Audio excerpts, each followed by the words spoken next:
Shalom a você que nos assiste, shalom a você da Har Zion. Já pedindo para você se inscrever no nosso canal. Toda semana tem vídeo novo, mais de um, hein?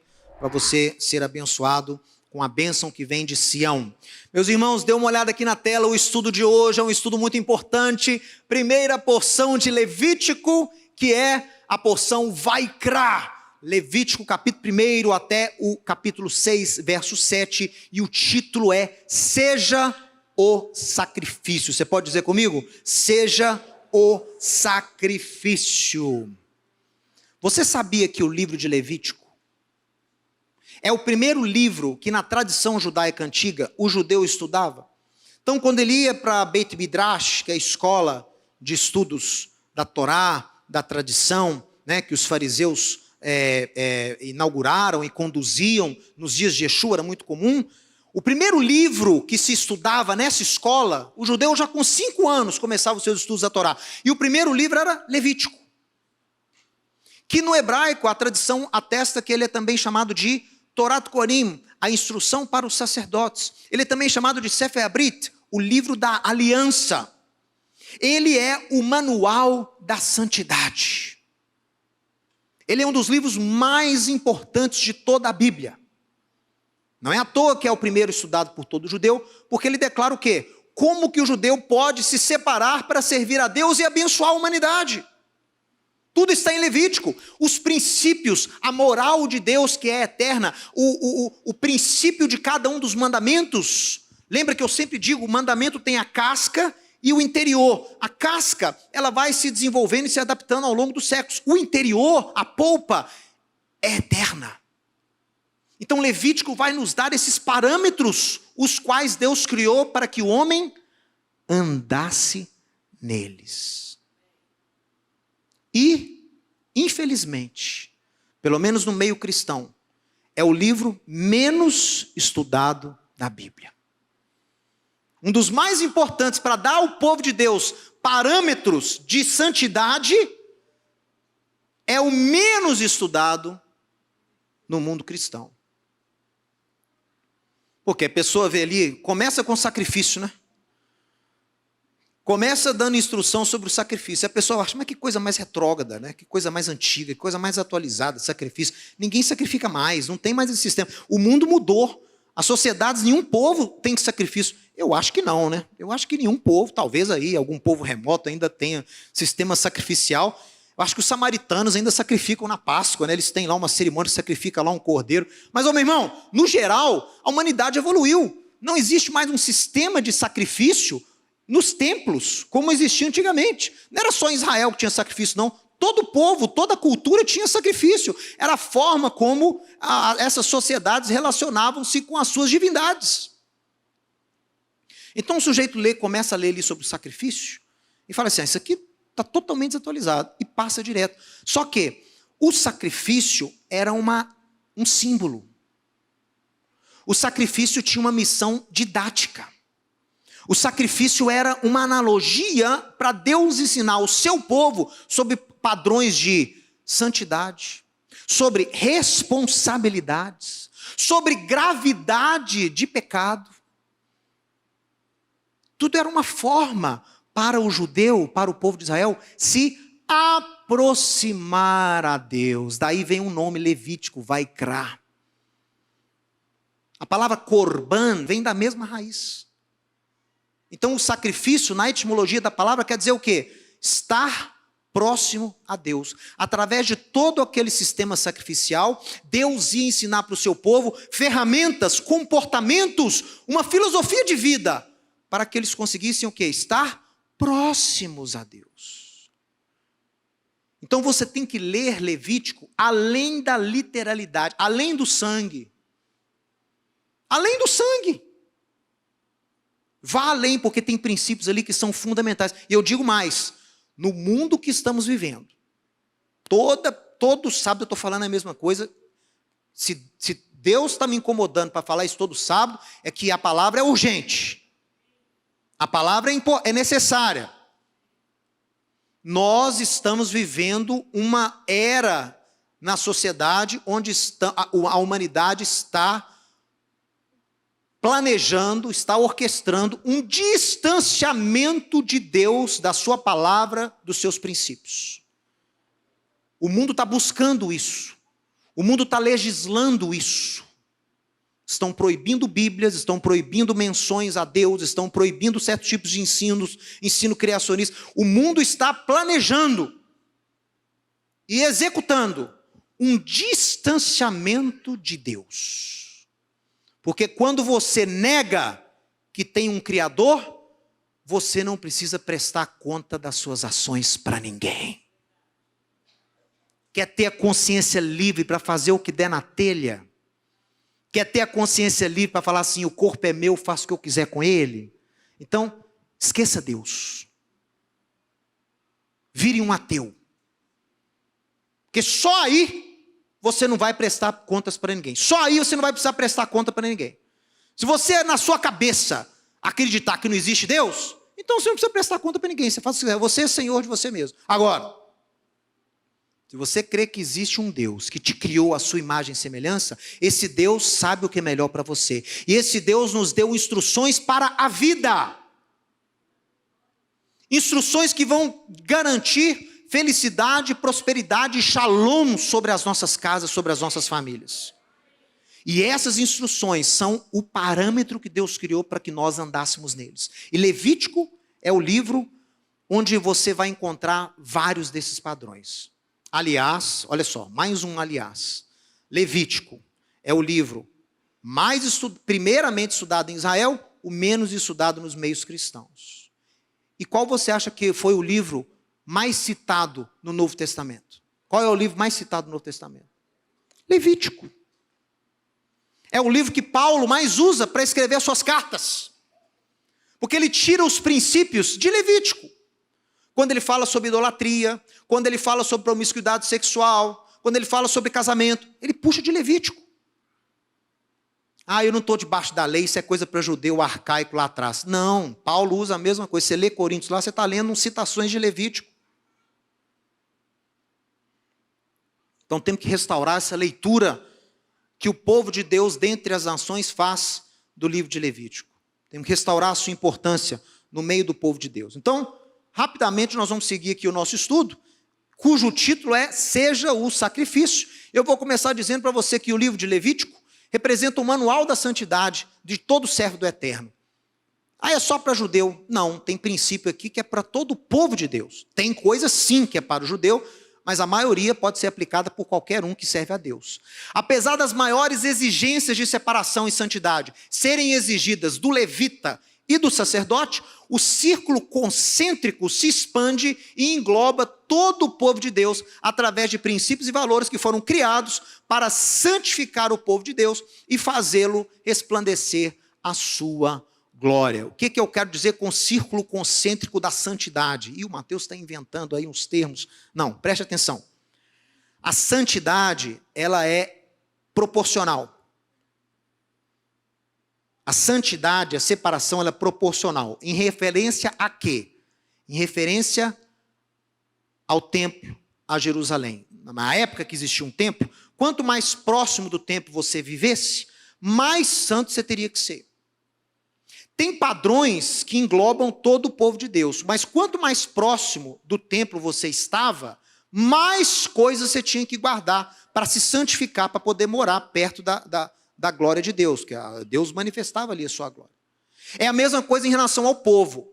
Em relação ao povo, o nível de santidade ele também vai aumentando. O sumo sacerdote tinha que ser muito mais separado que o sacerdote, que tinha que ser muito mais separado que o levita, que tinha que ser muito mais santo do que o povo de Israel como um todo. Havia leis para todo o povo de Israel se separar, mas as leis, à medida que você vai fechando o círculo, você vai aumentando o nível de santidade. Por isso que Deus dá lei para o sacerdote que o judeu comum não precisava guardar.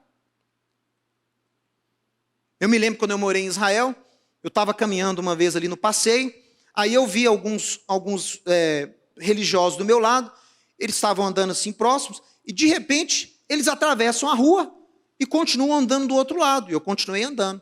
E aí eu levantei e vi uma placa que dizia assim, área de cemitério. Então, aqueles que atravessaram a rua, que não atravessaram ali, andaram no passeio, possivelmente eram o quê? Coanim, eram da linhagem de Arão. E para eles o nível de santidade é muito maior, eles não podem nem passar onde foi o cemitério, né? Então eles atravessaram a rua. Para o judeu não é pecado nenhum, ele pode andar ali, mas para o sacerdote, Deus exigiu dele um nível muito maior de santidade. Então assim funciona. Há leis que é para o sacerdote, que não se aplicam ao levita. Há lei para o levita que não se aplica para todo o povo de Israel. Mas há leis o quê? Que englobam todo mundo. Olha aqui, por isso que eu dei essa ideia de círculos concêntricos da santidade. Vamos primeiro em relação ao povo. Olha só. Qual que é o ser que tinha que ser exigido dele uma maior separação? Aquele que na época do templo, do tabernáculo, entrava uma vez por ano dentro do santíssimo lugar. Era o sumo sacerdote, então ele era a figura mais santa, tinha mais mandamentos para ele. Ele tinha que guardar mais. E depois, tinha os leviim, os levitas, que oficiavam no templo. E depois os levitas, o povo de Israel. O povo de Israel recebeu leis específicas. E depois, as nações. Então, há também mandamentos que englobam as nações. Olha aqui, em branco. Entenderam? Há mandamentos que englobam as nações. Agora, tem mandamento que é só para Israel. Dentro de Israel, tem mandamento que é só para o levita. E entre os levitas, tem mandamentos que é só para os descendentes de Arão. A mesma coisa em relação ao espaço. Você tem o quê? O local mais santo do universo. Era o templo em Jerusalém. E eu podia desenhar outro círculo aqui dentro. Qual seria esse outro círculo aqui? Dentro do templo, qual é o local lá de maior santidade? O Kodesh HaKadoshim, o santíssimo lugar. Então, santíssimo lugar, templo, vamos lá? Jerusalém, Israel e as nações. Então, nos dias de Yeshua, o judeu que morava, por exemplo, na Galileia, ele tinha que guardar muito menos aspectos de pureza ritual do que o judeu que morasse em Jerusalém. Porque o judeu que morava em Jerusalém estava em contato com o templo constantemente. Então era exigido dele o quê? Uma pureza ritual. Agora o judeu que morava na Galileia, ele mal ia ao templo uma vez por ano, 2 vezes por ano. Então ele não precisava guardar tanto assim aqueles mandamentos de pureza ritual, que eram muitos na época de Yeshua. Em relação a toque, em certo tipo de coisas, né? Em relação à purificação de objetos. Então quanto mais próximo da santidade, mais você tem que se conformar, tá? E qual que é a moral da história? A moral desses gráficos aqui. Coloca aqui para mim mais uma vez, para eu poder finalizar aqui com essa imagem, ó. Um mínimo de santidade e separação é exigido de todos. Um mínimo de santidade e separação é exigido de todos. E quanto mais você quer se aproximar a Deus, mais vai ser requerido de você. Quanto mais você quiser ser usado por Deus, mais Ele vai querer que você se separe para Ele. Nem todo mundo é usado da mesma forma. Nem todo mundo é sacerdote, nem todo mundo é levita, nem todo mundo é judeu. Mas quanto mais você quiser ser próximo a Deus e ser usado, resplandecer a glória de Deus, mais vai ser exigido de você. Está entendendo? Olha só. O Levítico também representa a base da aliança entre Deus e o seu povo, uma vez que os sacrifícios, korbanot, representavam o maior objetivo do Eterno, que é o quê? Estar próximo ao homem. A palavra korban, sacrifício, possui a mesma raiz da palavra kiruv, que é o quê? Aproximar. Ou seja, a verdadeira razão para o sacrifício era fazer com que o ofertante se aproximasse a Deus. O próprio Deus declarou a Moisés que o objetivo maior de todas as leis referentes ao tabernáculo e aos sacrifícios era para que Deus pudesse habitar dentro do povo. Façam para mim um tabernáculo, Êxodo capítulo 25, verso 8, para que eu possa habitar nele. Não, para que eu possa habitar Betorem, dentro deles. Então o hebraico tem essa nuance aí que na tradução eles perdem. Mas se você vai no original, você vê lá. Faz para mim um tabernáculo, sigam essas regras sacrificiais para que eu possa habitar dentro do povo. Por isso que eu provo para você que é uma lição, é uma didática. Todo aquele elemento ali do templo tinha uma função didática. Agora eu tenho uma pergunta para você. O livro de Levítico começa nos ensinando que sacrifícios são diferentes. Você não tem só um tipo de sacrifício, só um tipo de corban. Você tem vários tipos de sacrifícios, vários tipos. Muitas vezes no meio cristão, protestante, as pessoas acham que todo sacrifício era para perdão de pecado. Mas não é assim, o sacrifício ratá para perdão de pecados era um só. Você tinha vários outros. Você tinha sacrifício que se oferecia para louvar a Deus. Você tinha oferta pacífica, que é uma oferta que você traria lá, que você levava para agradecer a Deus. Você teria a oferta para entrega de voto, que o apóstolo Paulo faz. Você sabia que Paulo faz um sacrifício para entregar a voto? Já era crente há mais de quase 20 anos. Mas por quê? Ele pega varões que haviam, judeus messiânicos que haviam feito o voto de nazireado. E aí Pedro fala para ele, vai no templo, oferece o sacrifício para você entregar o voto desses varões, e todo Israel verá que você é um judeu que guarda a Torá e é discípulo de Cristo. E ele fez.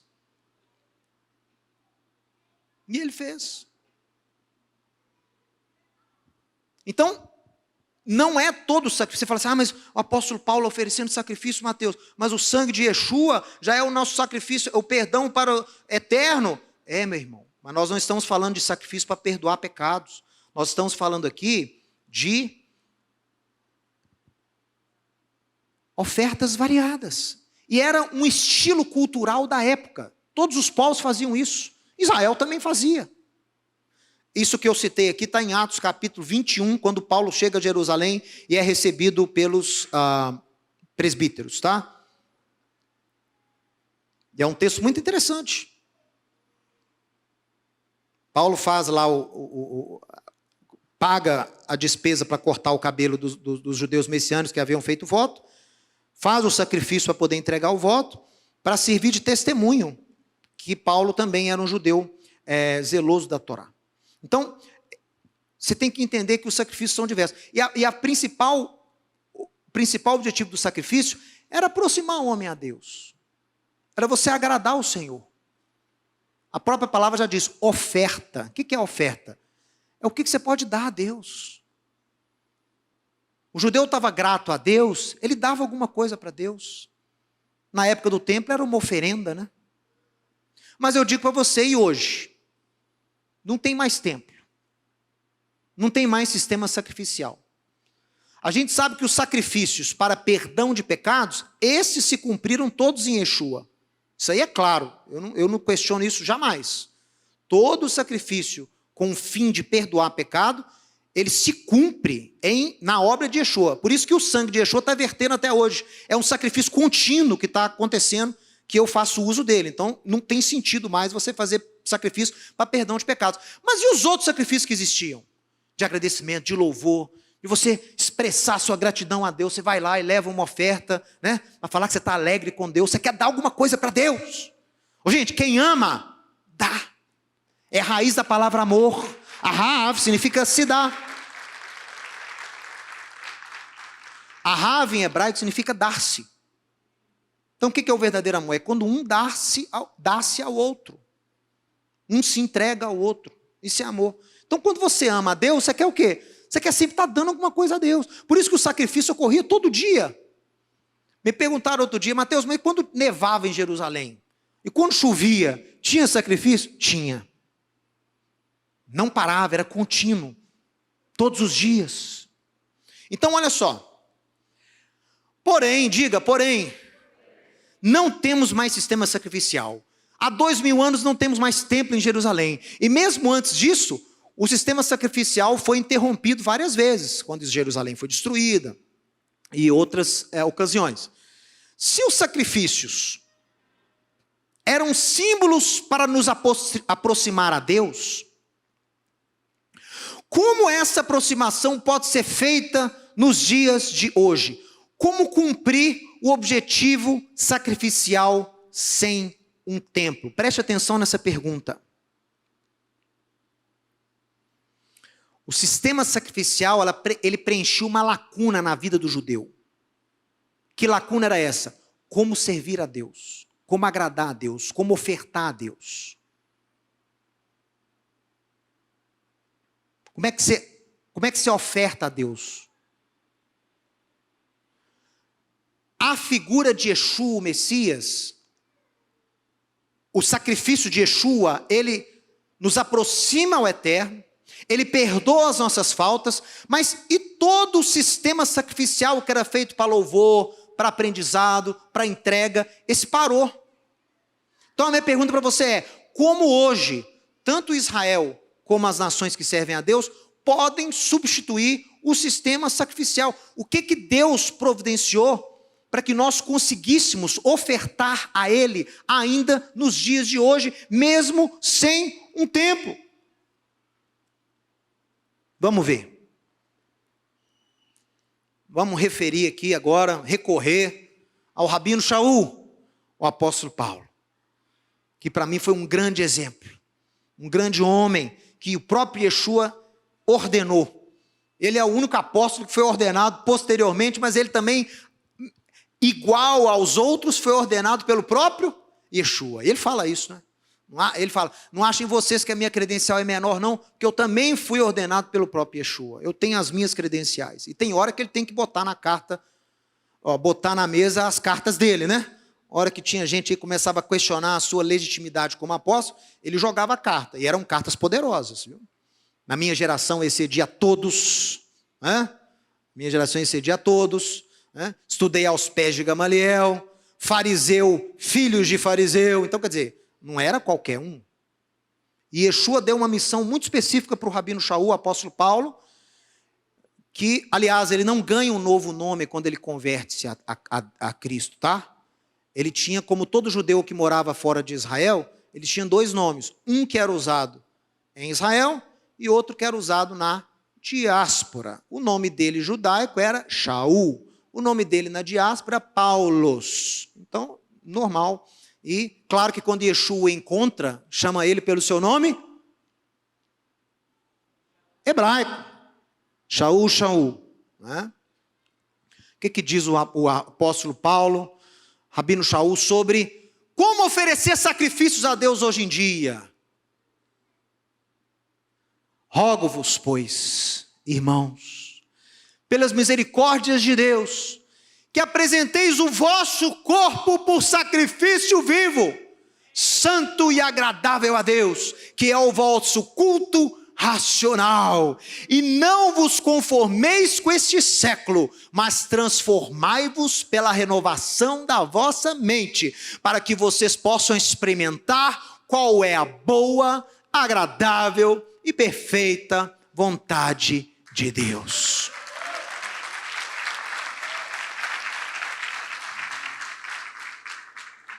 Meus irmãos, esse versículo é muito especial. E às vezes a gente passa por ele sem prestar atenção no que Paulo está dizendo. Vamos cá de novo, pode pôr na tela aqui, eu vou ler da minha folha, pode pôr na tela aqui, acompanha comigo. Rogo-vos, irmãos, que apresentem os vossos corpos como sacrifícios vivos. Em outras palavras, o seu corpo, o seu tabernáculo, deve ser tratado como se fosse um sacrifício que era oferecido lá a Deus. E como eram os sacrifícios? Eu li hoje aqui em hebraico. Eram perfeitos, eram imaculados, eram preparados, eram separados. Um animal que era ofertado para o sacrifício não fazia trabalho nenhum, não fazia nenhuma outra atividade. Ele nascia e era separado para ser ofertado a Deus. Paulo está falando, os seus corpos devem ser oferecidos a Deus, como se fossem aqueles sacrifícios no templo, perfeitos, imaculados, alvos, limpos. Mas continua. E isso o seu corpo tem que ser o quê? Santo e agradável a Deus. Olha aí. Gente, é um ensino tão especial, porque Paulo está combatendo aqui um pouco também de gnosticismo. Gnosticismo foi uma doutrina muito forte que adentrou os primeiros séculos do cristianismo, contaminou muita gente, tanto em Israel, mas principalmente fora. E os gnósticos tinham uma noção que Deus se importa só com o espírito e Deus rejeita tudo aquilo que é matéria. Então Deus se importa só com o seu espírito, com a sua mente, e a matéria é degradável, a matéria é ruim por natureza, a matéria é carne por natureza, não adianta você tratar, não adianta você cuidar, isso é carne, vai voltar para a terra, você tem que preocupar com a sua mente. E os gnósticos que se tornaram cristãos, começaram a pregoar esse tipo de heresia, e que ocorreram em práticas horríveis. Então eles participavam de orgias sexuais, eles comiam qualquer coisa, comia comida oferecida a ídolo, e quando eram questionados falavam, não, Deus se importa só com o espírito, não importa com quem eu durmo, com quem eu faço sexo, o que eu como, Deus não se importa com o corpo. Então Paulo combate, não, o corpo de vocês deve ser entregue a Deus como eram entregues os sacrifícios, santos e agradáveis a Deus, porque isto, volta aqui, é o vosso culto racional. Ao invés de você ir lá no templo oferecer sacrifício, ofereça você como sacrifício a Deus, e isso é uma forma de culto a Deus. Deus se agrada quando você se apresenta a Deus puro, limpo, de consciência e fisicamente. Mas não terminou não. E não vos conformeis com este século. Não vou me conformar. Se naquele século já estava ruim, muito mais hoje. Que a humanidade está mais separada de Deus do que estava naquela época. Não vou me conformar. Mateus, você é muito retrógrado. Você se baseia em leis que foram escritas há 3.000 anos. Mas pelo Deus que é atemporal, pelo Deus que é eterno. Se Ele que é eterno escreveu leis para a minha vida, essas leis valem até hoje, os princípios delas valem até hoje, e eu não vou me conformar com esse século, eu não vou aceitar. Se Deus falou uma coisa, e você está falando que não é a verdade mais, entre Deus e você, eu fico com Deus. Se há uma lei, um princípio dos céus que fala que essa prática é errada, não adianta você tentar enfiar a minha goela abaixo que essa prática é aceitável. Não é. E o mandamento é claro, não vos conformeis com esse mundo. Agora tem um segredo. Não é você ser um protestante aí, atirando para tudo quanto é lado, não. Espera aí. Só pode não se conformar com o mundo quem conhece os parâmetros de Deus. Senão você vai se opor a quê? Como é que você vai provar para a pessoa que aquilo ali não pode ser conformado? Olha o que Paulo instrui esses crentes em Roma, que na época já eram praticamente todos gentios. Não se conformem com esse mundo, mas transformai-vos pela renovação da vossa mente. Renovar. Dá um reset. Aprende de novo. Espera aí, ele estava falando com gentios, ex-pagãos, pessoas que eram envolvidas aí no panteão grego, pessoas que iam nos templos comprar alimentos, sacrificavam ídolos, faziam promiscuidades sexuais. Esses aí foram alcançados pela graça de Deus. Paulo dá ordem, não se conformem com esse mundo, mas o quê?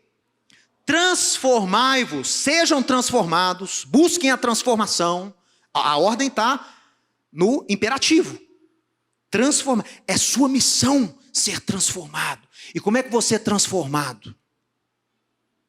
Como é que é essa transformação que Deus quer? Mateus, vou dar uma recalchutada, vou fazer isso, vou fazer aquilo, vou pôr um botox, vou dar uma transformada. Não é esse tipo de transformação. Você tem que buscar a transformação através da renovação dos seus conceitos e valores, da sua mente. Isso quer dizer mente. Renova os seus conceitos e valores. Como?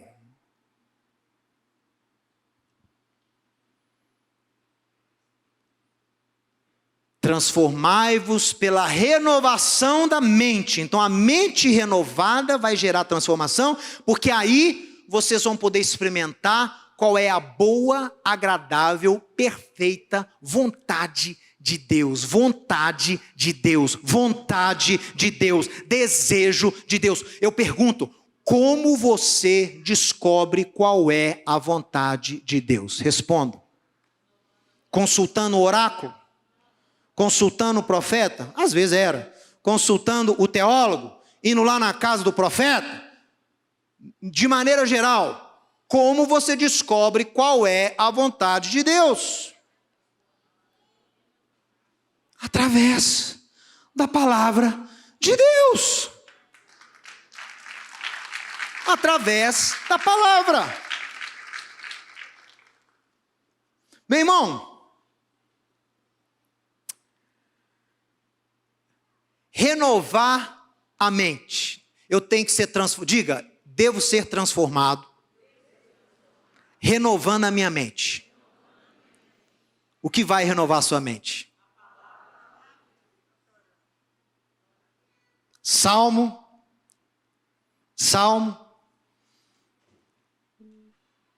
Esse salmo é 19. Meu irmão, a palavra do Eterno já foi dada. As instruções nos foram dadas. A vontade de Deus já está revelada.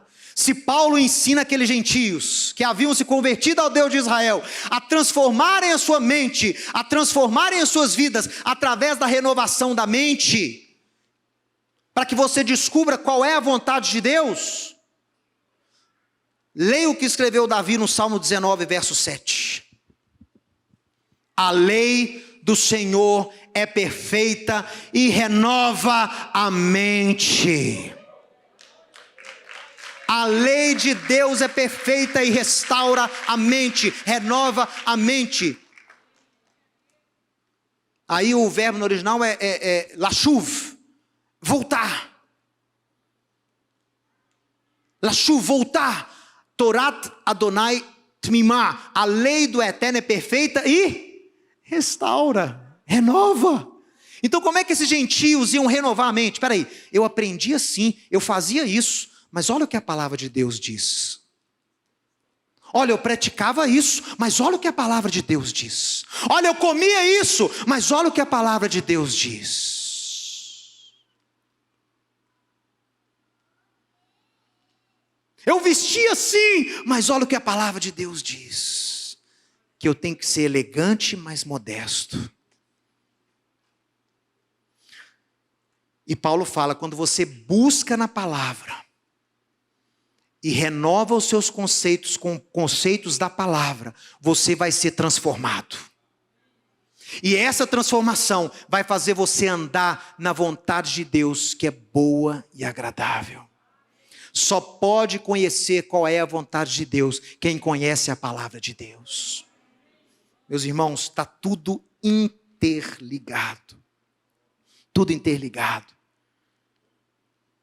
Olha, Efésios 2:8, porque pela graça sois salvos, mediante a fé. Isso não vem de vocês, é dom de Deus, não vem de obras para que ninguém se glorie. Isso é claro, nenhum gentio nem judeu foi salvo pela obediência, foi salvo pela graça, amém? Todos são salvos pela graça, ninguém é salvo pela lei ou por obedecer simplesmente.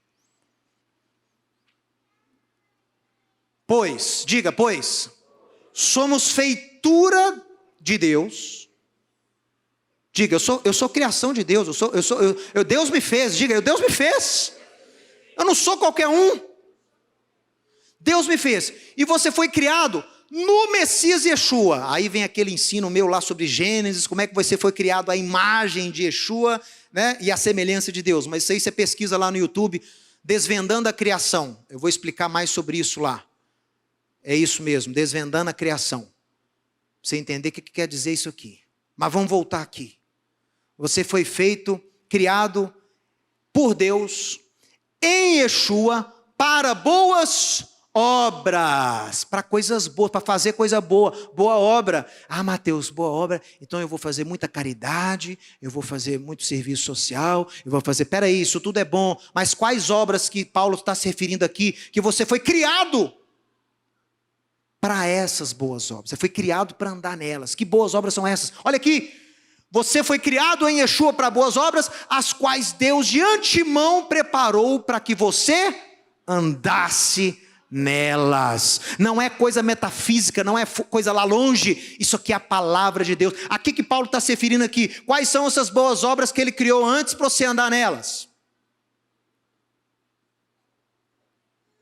Quais são as boas obras que Deus criou antes para você andar nela? O que Deus fala lá para o povo de Israel em Deuteronômio, em Levítico, em Números? Andai nos meus estatutos, nos meus juízos, nas minhas ordenanças, para que vivam. As boas obras que Paulo se refere em Efésios 2 é a Torá, é a lei de Deus, é a palavra de Deus. Deus te criou para andar nelas. Ele já criou o caminho, Ele te fez, o caminho já estava criado. Por isso que os rabinos falam que antes de Gênesis 1, a Torá já existia. A lei já existia. Ela foi materializada lá no Jardim do Éden, na forma de uma árvore, chamada árvore da vida. Olha, Paulo nos ensina que o sacrifício é um símbolo e uma ilustração para a obediência. Sacrifício pode ser substituído pela obediência. Mateus, eu quero ofertar a Deus, eu quero dar alguma coisa a Deus. Você consegue dar alguma coisa para quem já tem tudo? Consegue. Seja obediente. Esse é o seu sacrifício. Isso Deus se agrada. Deus se agrada do servo que esforça para obedecer. Não é o servo que esforça para ser orgulhoso, para poder se sobrepor sobre os outros. É o servo que se esforça para agradar a Deus, porque ele ama a Deus, ele quer estar próximo a Deus a qualquer custo. E ele sabe que quem obedece a Deus está próximo a Deus. O sacrifício é um símbolo para a obediência. Devemos submeter os nossos desejos e mentes aos mandamentos de Deus. Quando a gente deixa de lado os nossos desejos e inclinações pessoais para obedecer a Deus, nos tornamos nós mesmos o quê? O próprio sacrifício. Se você obedece a Deus, deixa de lado a sua vontade, passa a fazer a vontade dele, você virou o sacrifício. Você é o sacrifício. Mas precisamos de conhecer o caminho da verdade, para então andar nele. Esse tipo de sacrifício sempre foi o objetivo de Deus. Tinha sim o sacrifício, mas qual que era a vontade de Deus com o sacrifício? Fazer você obedecer nas coisas certas. Fazer você andar no caminho da verdade. Olha aqui. Ah, meu irmão, esse texto é muito especial. Esse texto é especial. Porque é daí que vem a doutrina da ressurreição no terceiro dia. Tem gente que pergunta, onde é que na Torá está escrito que o Messias tem que ressuscitar no terceiro dia? Está aqui. Olha, Oséias 6, verso 2. Depois de 2 dias nos revigorará, e ao terceiro dia nos levantará. E viveremos diante dele. Conheçamos e prossigamos em conhecer ao Senhor. É mandamento. Prossigamos, conheçamos e prossiga em conhecer. O que é isso? Dinâmico. O conhecimento de Deus é algo crescente, dinâmico. Ele não para não. Eu já alcancei a estatura do varão perfeito. Já conheço tudo sobre Deus. Tem gente que é assim, né?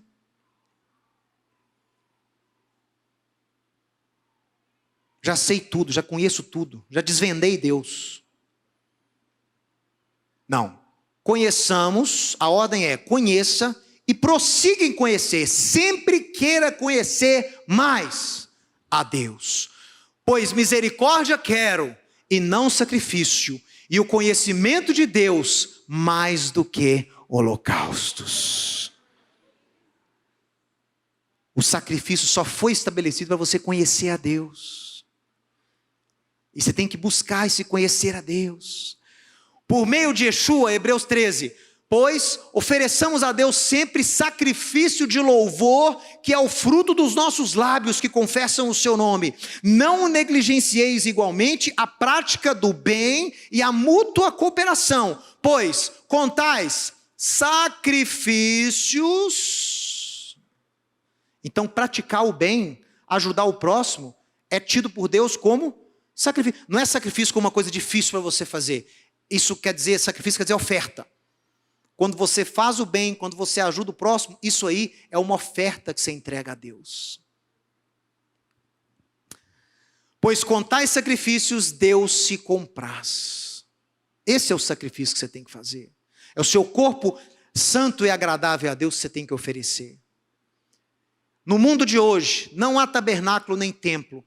Se você deseja dar um presente a Deus, o que você pode oferecer a Ele? Não há melhor presente do que a sua própria submissão à sua vontade. Nossa sincera obediência é o sacrifício que Deus procura. 1 João capítulo 2, versos 3 a 6. Vamos ficar de pé, eu quero ler esse versículo com você. Preste atenção. Preste atenção. 1 João 2, 3. Ora, sabemos que o temos conhecido. Opa. Para. Conheça, prossiga em conhecer a Deus. Aí eu vou na vigília, eu vou na reunião de oração, eu vou na profeta, eu vou receber palavra, eu vou receber revelação, vou receber a unção do carro novo, a unção do salário, 13º salário, a unção do casamento, a unção. Eu estou buscando a Deus. Eu estou buscando conhecer a Deus.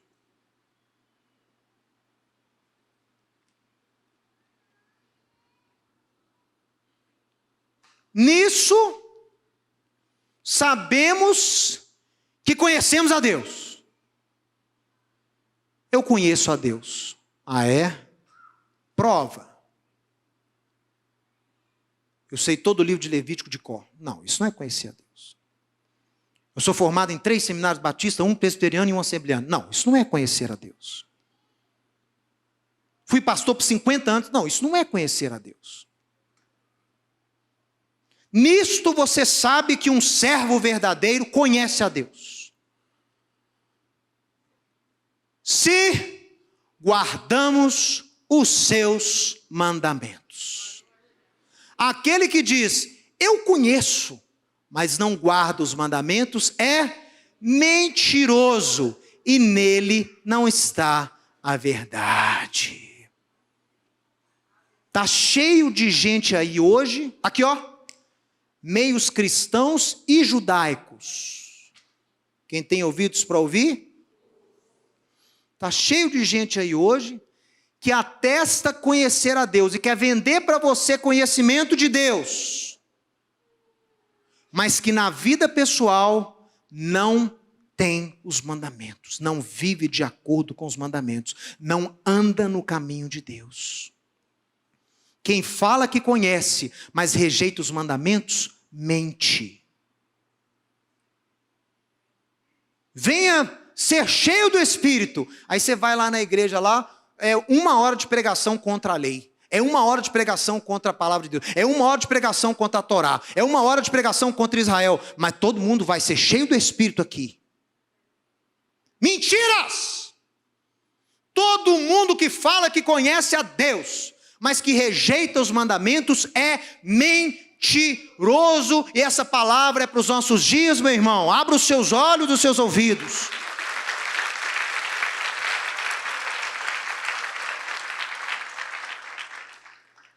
Pode até ser gente boa, pode até ser gente do bem, mas está mentindo quando dizem que conhecem a Deus, porque não conhecem. Acham que conhecem. Mas é a palavra de Deus que revela o caráter de Deus. É a palavra de Deus. Simples e próxima a mim e a você. É ela. que revela quem é Deus.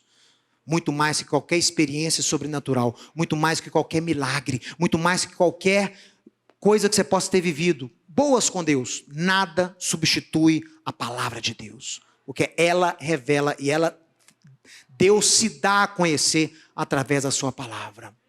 Aquele, entretanto, que guarda a sua palavra, nele verdadeiramente tem sido aperfeiçoado o amor de Deus. Olha só, ele resplandece o amor de Deus quando ele guarda os mandamentos. Nisto sabemos que estamos nele. Aquele que diz que permanece nele, esse também deve andar, novamente o verbo aqui, assim como ele andou. Restauração já, em nome de Yeshua. Amém. Se você gostou e foi abençoado com esse estudo, inscreva-se em nosso canal do YouTube. Considere também ser um mantenedor do trabalho do Ensinando de Sião no Brasil, Israel e no mundo. Doações e contribuições podem ser feitas através do link na descrição desse vídeo. Um grande abraço e shalom, shalom.